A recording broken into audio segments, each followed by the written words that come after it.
आप लोग तैयार हो तो बता दीजिएगा, शुरू करेंगे। सब लोग एक बार कर लीजिए फाइनल चेकअप। एक सेकेंड आप लोग कर लीजिए।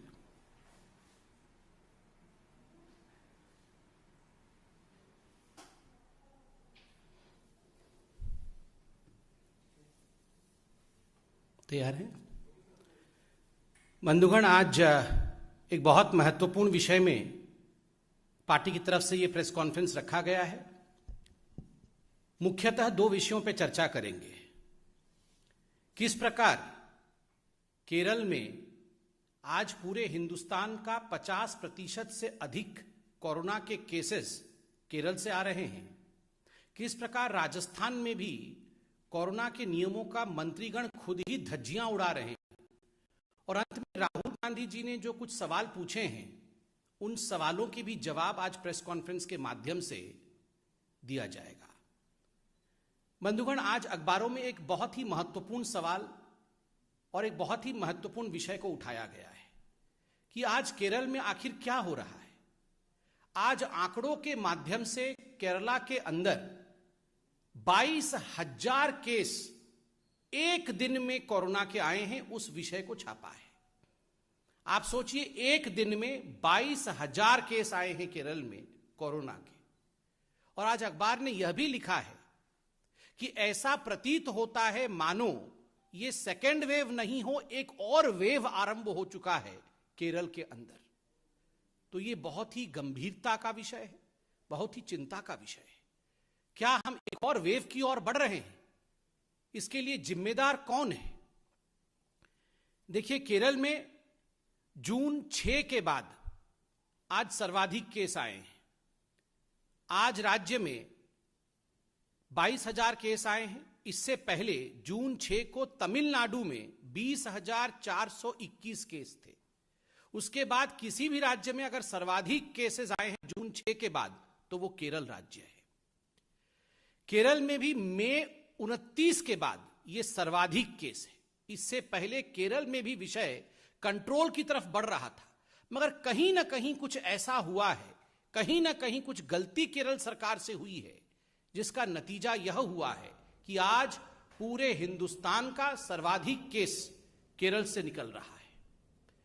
विगत 4 हफ्तों में, in the last 4 weeks, the case load in Kerala is consistently increasing. विगत 4 हफ्तों में जो केस लोड कोरोना का है केरल में, वो लगातार बढ़ते जा रहा है। और जो पॉजिटिविटी रेट है कोरोना का केरल में, वो आज बढ़ करके 12.35% हो गया है। यह अपने आप में चिंता का विषय है। आज केरल में इन 22,000 सिंगल डे केस को ऐड करके अगर हम देखें, इसका योग करके हम देखें, तो कुल मिलाकर जो केस संख्या केरल में है वो 33 लाख है। 33 lakh people in Kerala today have suffered from corona, including the 22,000 people who have tested positive yesterday.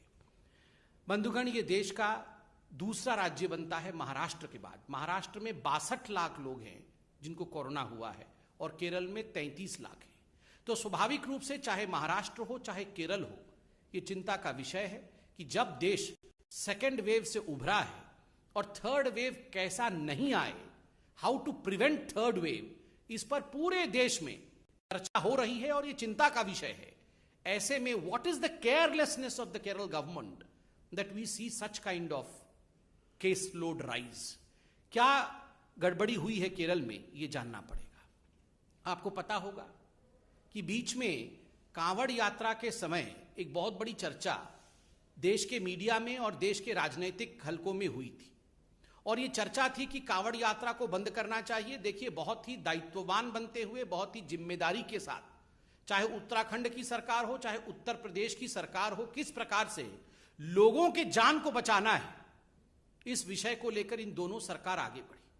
Supreme court ने जो भी हिदायतें दी उसका पालन किया गया, मगर बकरा ईद के समय जो रिलैक्सेशन 3 दिन का केरल सरकार ने दिया, उस पर सुप्रीम कोर्ट ने भी चिंता जताई थी। और सुप्रीम कोर्ट ने कहा था, we direct the Kerala government to give heed to article 21, read with article 144 of the constitution of India and follow our orders given in the Kanwar Yatra case.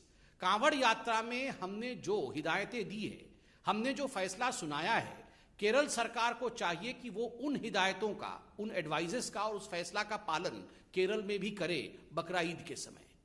मगर दुख के साथ मुझे कहना पड़ रहा है, तुष्टीकरण की राजनीति जीती और सुप्रीम कोर्ट के इस हिदायत को केरल की सरकार ने पालन नहीं किया।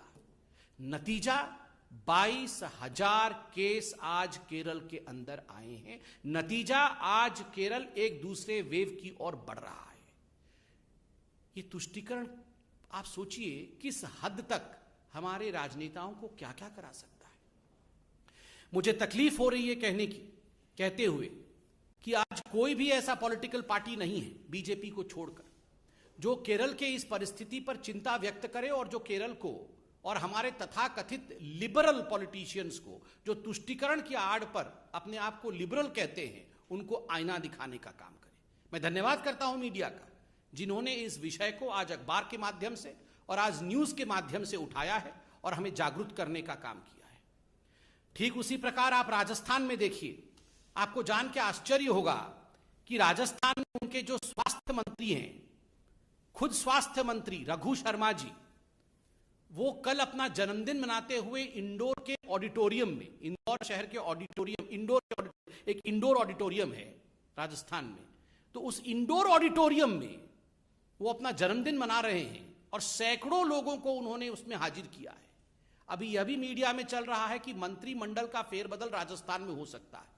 तो शक्ति प्रदर्शन करने के लिए कि हमारे पास ज्यादा लोग हैं, यह दिखाने के लिए रघु शर्मा जो स्वास्थ्य मंत्री हैं, वो जिस प्रकार का व्यवहार कर रहे हैं, सैकड़ों लोगों को कहीं ना कहीं वो खतरे में डाल रहे हैं कोविड रिस्ट्रिक्शंस हटा करके। स्कूल कॉलेजेस राजस्थान में बंद है, किंतु आप देखिए राजस्थान में खुद स्वास्थ्य मंत्री और उनकी सरकार लोगों की जान को खतरे में डाल रही है। और वैसे में आज राहुल गांधी और कुछ विपक्ष के नेता जब सवाल पूछने संसद के पटल को छोड़ करके संसद के बाहर आते हैं और सवाल पूछते हैं, तो इन सवालों का जवाब जनता भी देना चाहती है और हम भी चाहते हैं इन सवालों का जवाब राहुल गांधी को दिया जाए। राहुल जी, आपने कहा कि आज पूरा विपक्ष जो है, वो पूरा विपक्ष आज एक हो गया है और एक होकर ये कुछ सवाल पूछ रहा है। राहुल जी, ये तथाकथित विपक्ष एक कब नहीं था? आज ममता जी भी चाय पी रही हैं सोनिया गांधी जी के साथ, आप कह रहे हैं कि हम सब एक हो गए। आप याद करिए 2018 में कर्नाटक में किस प्रकार ये तमाम विपक्ष के नेता एक दूसरे के हाथ पकड़ करके मंच पर मौजूद थे। ममता जी, मायावती जी, सोनिया जी, ये सारे लोग मंच पे मौजूद थे और कह रहे थे हम तमाम नेता एक होकर भारतीय जनता पार्टी को हराएंगे, हम मोदी जी के विचारधारा के खिलाफ अपनी आवाज को बुलंद करेंगे। क्या नतीजा हुआ? क्या नतीजा हुआ? जनता जनार्दन है। राहुल गांधी, अखिलेश जी एक साथ साइकिल में बैठे थे, दो अच्छे लड़के यूपी के निकले थे साइकिल पे। क्या नतीजा हुआ उस साइकिल यात्रा का? क्या नतीजा हुआ इन सबके गठबंधनों का? कुछ नतीजा नहीं निकला। 2019 के लोकसभा से पहले भी कलकत्ता के अंदर किस प्रकार ये तमाम नेता पुनः एक बार एक हो गए थे कि हम विपक्षी लोग सब एक हो गए। क्या चाहते हैं ये जो विपक्ष है जिनको आज आप देख रहे थे, ये क्या चाहते हैं? इन तमाम लोगों की एक ही मंशा है अपने परिवार को बचाने की। बस आपको क्या लगता है अखिलेश यादव जी की पार्टी क्या चाहती है कि भारत का जो है स्वर्णिम युग वापस आ जाए? कदाचित नहीं। वो सिर्फ इतना चाहते हैं कि हमारे बच्चे कैसे सेटल हो जाएं। आपको क्या लगता है लालू प्रसाद यादव जी की पार्टी क्या चाहती है कि पूरे हिंदुस्तान में चमचमाती सड़कें बन जाएं? कदाचित नहीं। वो सिर्फ इतना चाहते हैं कि हमारे दो बेटे कैसे बस ठीक ठाक लग जाए, किनारे लग जाए, राजनीति में आ जाए। आपको क्या लगता है शिवसेना क्या चाहती है कि किस प्रकार से महाराष्ट्र उन्नत महाराष्ट्र बन जाए? बिल्कुल नहीं। वो सिर्फ किस प्रकार परिवार आगे बढ़े उसकी चिंता करती है। आपको क्या लगता है कि ये कांग्रेस पार्टी, सोनिया जी, प्रियंका जी, राहुल जी घर में बैठ के ये चिंता करते होंगे कि फिर से हिंदुस्तान को सोने की चिड़िया बना देनी है? बिल्कुल नहीं। राहुल और प्रियंका कैसे राजनीतिक रूप से सेटल हो जाए, इनकी एक ही चिंता है। नरेंद्र मोदी जी जो किसी राजनीतिक परिवार से नहीं आते हैं, उनकी एक ही चिंता है, हिंदुस्तान को विकास के पथ पे सेटल करना है। इसीलिए जनता जनार्दन आपके इस विपक्ष के एक होने के नाटक को सब समझती है, अच्छे तरह से समझती है। दूसरा प्रश्न राहुल जी ने उठाया कि हमारी आवाज को पार्लियामेंट में दबाया जा रहा है। राहुल जी, कौन किसकी आवाज दबा रहा है ये हिंदुस्तान की जनता आज टेलीविजन के माध्यम से देख रही है, सब कुछ टीवी पे आता है। कौन दबा रहा है आवाज को? मैं जनता से पूछता हूं, मैं भी साधारण व्यक्ति हूं, आप बताइए, ये कोविड के समय जब दूसरी लहर चल रही थी, जिस समय कई लोग अपना दम तोड़ रहे थे, ये सारे कांग्रेस के नेता ये क्या कह रहे थे? राहुल जी क्या कह रहे थे? अभी बुलाओ, विशेष सत्र बुलाओ, अभी हम कोरोना के ऊपर चर्चा करना चाहते हैं। We want to discuss about corona, we want to discuss about Covid. उस समय आप विशेष सत्र बुलाना चाहते थे। आज वास्तविक सत्र चल रहा है, उसमें एक दिन कोरोना के ऊपर चर्चा नहीं, एक दिन कोविड के ऊपर कोई चर्चा नहीं। जब आदरणीय प्रधानमंत्री खुद कहते हैं आप तीक्ष्ण सवाल पूछिए, कठिन सवाल पूछिए, हम जवाब देंगे, यही लोकतंत्र है, तो आप सवाल पूछते नहीं है कोरोना पे। जब आदरणीय प्रधानमंत्री जी मीटिंग रखवाते हैं, सभी पार्टी के लोग, सभी दल के लोग आए, हम एकजुट होकर बैठेंगे, तीसरी लहर में किस प्रकार लड़ाई लड़नी है, हर जिले में कैसे एक ऑक्सीजन प्लांट खुलना है, उस पर हम चर्चा करेंगे। कांग्रेस वाले नदारत रहते हैं, उस समय वो दिखते नहीं है, वो उस मीटिंग का बहिष्कार करते हैं। जनता जनार्दन सब देख रही है। राहुल गांधी, आज आप कह रहे हैं हमारे लिए पेगासस सबसे महत्वपूर्ण है। हमारे एक झूठे मुद्दे को, एक मैन्युफैक्चर्ड मुद्दे को आप कह रहे हैं कि ये हमारे लिए सबसे महत्वपूर्ण है, हमारे लिए कोरोना महत्वपूर्ण नहीं है। आप लोगों के जीवन के साथ खिलवाड़ कर रहे हैं। लोगों ने आपके कुछ सांसदों को चुना है और भेजा है, उन इलाकों के लोगों का जीवन भी महत्वपूर्ण है, उनके साथ खिलवाड़ करना उचित नहीं है, यह आपकी जिम्मेदारी नहीं है। आप जनता जनार्दन की आवाज को दबा रहे हैं पार्लियामेंट में। तीसरी बात, राहुल गांधी ने कहा कि उनके फोन में हथियार डाल दिया गया है, कि हमारे फोन में हथियार डाल दिया। राहुल जी, हथियार डाल दिया गया है आपके फोन में, तो आप इतने दिन तक बैठे क्यों हुए? आपको पता है आपके फोन के अंदर हथियार है। आप हथियार निकालने के लिए फॉरेंसिक डिपार्टमेंट गए, आप पुलिस थाने में जाके हथियार निकालने के लिए एफआईआर किया आपने। आप बताइए, आपको अगर हम में से किसी को पता चल जाए कि हमारे फोन के अंदर हथियार है, तो हम हाथ पैर धर के घर में बैठेंगे? बिल्कुल नहीं, हम जाके हथियार निकालें। कोई हथियार नहीं है, जो चीज है नहीं उसका हथियार बना करके पार्लियामेंट को रोकना, एक नॉन एग्जिस्टेंट इशू को इशू बना करके किस प्रकार वो हथियार के रूप में काम करे, ताकि ये लोग पार्लियामेंट से नदारत रहे, ताकि असली मुद्दों पर चर्चा ना हो, ताकि पार्लियामेंट स्टॉल हो जाए, यही इनका हथियार है। आज भी इस मंच से मैं कहना चाहूंगा, राहुल जी, आपके फोन में हथियार है तो तुरंत फोन को जाके पार्लियामेंट के थाना में आप सरेंडर करिए, हथियार निकलवाइए। हथियार रख के फोन में मत चलिए, ये अच्छी बात नहीं है। राहुल जी, आपने कहा कि हम पार्लियामेंट को डिस्टर्ब नहीं कर रहे हैं और पेगासस पे सरकार को चाहिए कि बिल्कुल उत्तर दे दे, और हम अपनी जिम्मेदारी को पूरी कर रहे हैं पार्लियामेंट। राहुल जी, पेगासस पर ही आईटी मंत्री अश्विनी वैष्णव जी पार्लियामेंट में उत्तर दे रहे थे, लिखित उत्तर दे रहे थे, जो लिखा हुआ है उससे पढ़कर उत्तर दे रहे थे। आपके सभी प्रश्नों के, आपके सभी संशयों का उत्तर दिया जा रहा था, मगर आप लोगों ने क्या किया? आप लोगों ने कागज को आदरणीय मंत्री जी के हाथ से छीन करके फाड़ दिया, उसे हवा में उड़ा दिया, उसे फेंक दिया। यह जिम्मेदारी है? ये जिम्मेदारी नहीं है, ये गैर जिम्मेदाराना बिहेवियर है, और ये लोकतंत्र की मर्यादाओं का छलनी उड़ाना है, ये लोकतंत्र की मर्यादाओं के साथ खिलवाड़ करना है। हम पार्लियामेंट में उत्तर दे रहे हैं, मंत्री खड़े हैं, उत्तर पढ़ रहे हैं, हाथ में से कागज छीन के फाड़ देना। Rahul ji, many leaders in the opposition have learned the same gimmicks that you used to follow in your party. We were reminded that day the way you had torn the ordinance of Dr. Manmohan Singh, the then Prime Minister. उस समय के प्रधानमंत्री doctor Manmohan Singh ji के ordinance को आपने जिस प्रकार फाड़ करके कागज को उड़ाया था ना, ठीक उसी प्रकार आपसे सीखकर आज कुछ आपके अनुयायी मंत्रियों के कागजों को संविधान के सबसे बड़े मंदिर के पटल पर फाड़ कर फेंक रहे हैं। ये जिम्मेदारी नहीं है। This is irresponsibility. But by the way, Rahul and responsibility can never travel together. Rahul means irresponsibility. Rahul का अर्थ ही irresponsibility. बंधुगण, ये सारे प्रश्न बहुत महत्वपूर्ण हैं. हर विषय पर अगर कहीं चर्चा होनी चाहिए, सख्त से सख्त अगर सवाल कहीं पूछना चाहिए, ये आदरणीय प्रधानमंत्री जी ने फर्स्ट डे बताया, पहले दिन में सत्र में बताया कि पार्लियामेंट में होना चाहिए. पार्लियामेंट पूरा हिंदुस्तान आज टीवी के माध्यम से देखती है. क्या हो रहा है पार्लियामेंट में? कागज उड़ाया जा रहा है, प्लेकार्ड्स दिखाए जा रहे हैं. आज जनता पूछती है कोविड पे चर्चा ऑपोजिशन क्यों नहीं कर रही है.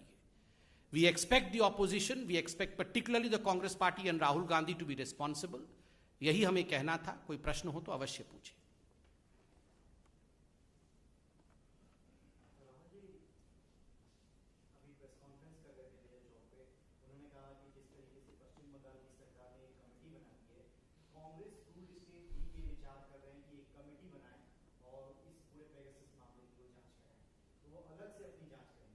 देखिए, राहुल जी अलग से जांच कराना चाहते हैं. उनके फोन के अंदर हथियार है, उसकी जांच कराना चाहते हैं तो सिंपल है बहुत. अपने फोन को फॉरेंसिक डिपार्टमेंट में दे दे, पुलिस में एफआईआर कराएं और कहें कि मेरे फोन में हथियार है. ये एफआईआर करते नहीं. आपके फोन में अगर हथियार होगा आप एफआईआर करेंगे ना. उनके फोन में हथियार है, वो बोल रहे हैं मैं जानता हूं मेरे फोन में हथियार है, मगर मैं कंप्लेंट नहीं करूंगा, केवल प्रेस कॉन्फ्रेंस करूंगा. ये कमाल की बात है. अगर मेरे फोन में हथियार होगा तो मैं प्रेस कॉन्फ्रेंस करने से पहले एफआईआर करूंगा, अपने फोन को पुलिस स्टेशन में दे के आऊंगा. ये राहुल जी के फोन में ऐसा क्या है जो वो इतना डर रहे हैं कहीं भी देने के लिए? ऐसा क्या है उनके फोन में? और राहुल जी की क्यों कोई जासूसी कराएगा? क्यों जासूसी कराएगा राहुल जी की? आप बताइए. इनसे तो कांग्रेस पार्टी ही नहीं चल रही है. इनका कौन जासूसी कराएगा? क्या हो जाएगा? कौन सा ज्ञान मिल जाएगा इनका जासूसी करा करके? कोई किसी की जासूसी नहीं करा रहा है. इसको स्पष्ट रूप से मंत्री जी ने उत्तर दिया है. दुखद है कि उनके उत्तर को फाड़ करके फेंक दिया गया. और राहुल जी, आप जांच कराना चाहते हैं, अपनी फोन की जांच कराइए, जाके बिल्कुल जांच कराइए. स्वतंत्र देश है.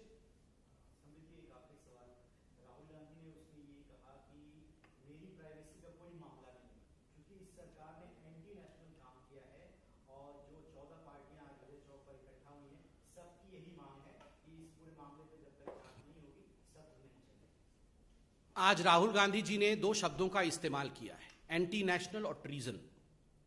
It is anti national not to discuss Covid on the floor of the parliament. पूरे विश्व में जिस महामारी को लेकर सैकड़ों लोगों की जानें चली गई, जिस महामारी को लेकर हर देश में आज परेशानी है, उस विषय पर अगर हमारे चुने हुए प्रतिनिधि डिस्कशन ना करे, डिबेट ना करे, तो वो देश के खिलाफ है.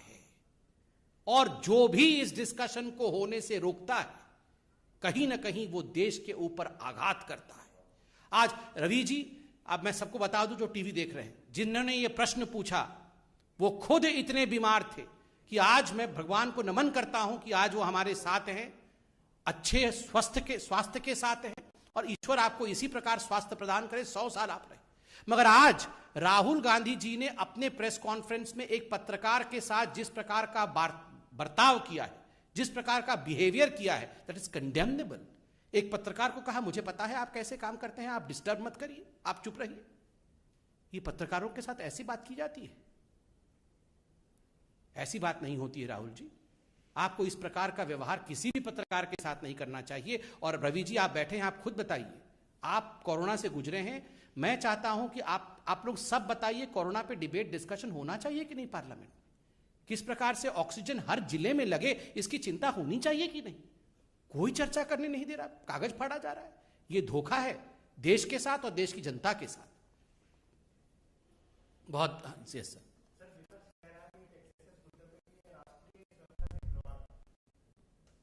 देखिए, आज विपक्ष कहीं ना कहीं, और खास करके राहुल गांधी, कहीं ना कहीं there is a bankruptcy in the thought process.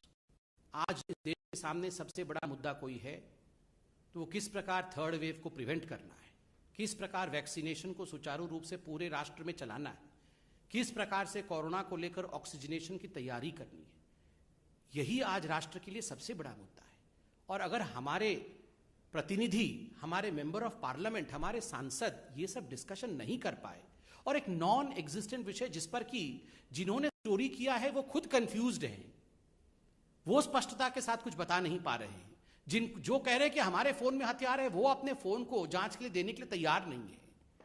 आप पूरे पार्लियामेंट को, पूरे देश को उन विषयों पे बरगला नहीं सकते हैं। सारे विषयों पे आप चर्चा पार्लियामेंट पे करिए, सारे विषयों पे, किसी विषय पे चर्चा करने से कोई रोक नहीं। बहुत बहुत धन्यवाद। Thank you so much.